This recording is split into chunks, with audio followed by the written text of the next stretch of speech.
ये पाकिस्तान में पत्रकार के भेष में आईएसआई का एजेंट है और आईएसआई का ये एजेंट खुद ही इस इंटरव्यू में कबूल कर रहा है कि वो भारत में सरकारी मेहमान बनकर आता था और भारत के राज पाकिस्तान की खुफिया एजेंसी आईएसआई को देता था। एक नहीं कई बार नुसरत भारत आया और हिंदुस्तान की कई शहरों में घूम घूम कर पाकिस्तान के आईएसआई के लिए जानकारी इकट्ठा करता रहा। उसने खुद बताया है कि वो भारत 5 बार आया, दिल्ली, बेंगलुरु, चेन्नई, पटना और कोलकाता गया। 2011 में वो मिल्ली गैजेट और अल्पसंख्यक आयोग के पूर्व अध्यक्ष जफरुल इस्लाम खान से मिला।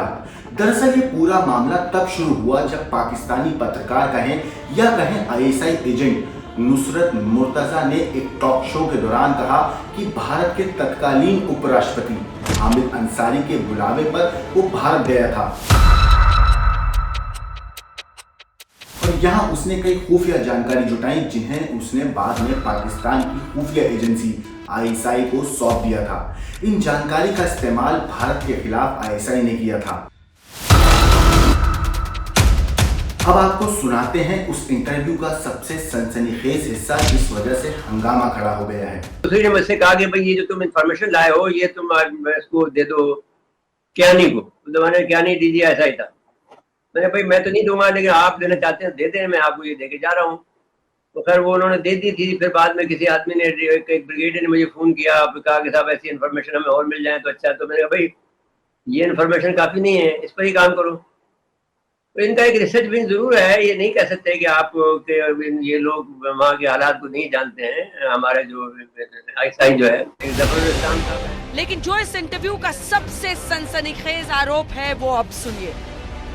2010 में फिर हमें बुलाया गया जब हामिद अंसारी साहब नायब सदर थे, तो एक सेमिनार था बहुत बड़ा जिसमें टेररिज्म पे था। तो उन्होंने उस वक्त भी हमने 2011 में मैं लास्ट गया था जब वो एक बार दिल्ली में। वैसे आपको बता दें पेशे से पाकिस्तान में लेख छापने वाला नुसरत मुर्तजा जो खुद कबूल कर रहा है कि वो आईएसआई को जानकारी देता था, वो ये दावा कर रहा है कि उसे भारत तब बुलाया गया जब हामिद अंसारी भारत के उपराष्ट्रपति थे। 2007 से 2017 के बीच हामिद अंसारी देश के 12वें उपराष्ट्रपति थे। अब इस पर बीजेपी आक्रामक है, पूछ रही है कि कांग्रेस राज में सरकारी न्योते पर देश की गोपनीय जानकारी आईएसआई से क्यों साझा की गई। क्या आतंकवाद के खात्मे के लिए कांग्रेस सरकार की यही नीति थी? चीन से लेकर पाकिस्तान के मुद्दे पर कांग्रेस पार्टी सरकार को घेरती रही है, लेकिन ताजा विवाद आईएसआई को जानकारी लीक करने के पुराने मामले पर छिड़ गया है। और सवाल ये है, क्या सरकारी मेहमान बनकर आते थे देश में आईएसआई एजेंट? आपको बता दें कि भारतीय खुफिया एजेंसी रॉ के पूर्व अधिकारी एनके सूद भी हामिद अंसारी के खिलाफ गंभीर आरोप लगा चुके हैं। 28 जून 2019 को ट्वीट कर उन्होंने लिखा था, मैं तेहरान ईरान में था और हामिद अंसारी तेहरान में राजदूत थे। अंसारी ने तेहरान में रॉ के लोगों का जीवन खतरे में डाल दिया था। उन्होंने रॉ के सेटअप को उजागर करने में महत्वपूर्ण भूमिका निभाई थी, लेकिन इसी व्यक्ति को लगातार 2 बार देश का वाइस प्रेसिडेंट बनाया गया।